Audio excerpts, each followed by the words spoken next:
პირველი. ქალბატონო, თქვენ ხართ ბოლო? დიახ. თქვენ შემდეგ მე ვიქნები. კი ბატონო. თქვენც უნდა გადაიხადოთ გაზის ფული? დიახ. აი ქვით არიც მაქვს. კარგია. მეორე. რატომ არ იღებთ ასლებს? ქსეროქსის მანქანა გაფუჭდა. ფურცლები გაიჭედა. მალე გააკეთებთ? გავაკეთეთ.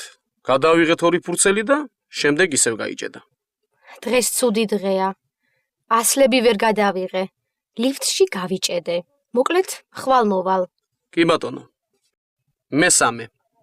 თუ შეიძლება ამ დოკუმენტის ასლი გადამიღეთ. რამდენი ცალი? 5 ცალი. ახლავე გადაგიღებთ. დიდი მადლობა. მეოთხე. გადამიღებთ ამ საბუთს 7 ცალად. კი, გადაგიღებთ. რამდენი უნდა გადავიხადო? გვერდი 10 თეთრი ღირს. 70 თეთრი არა მაქვს. თქვენ გაქვთ 5 ლარიანი სხურდა? არა. გადაიღეთ ასლები და მე როგორმე მოვიტან 70 თეთრს 10 წუთში.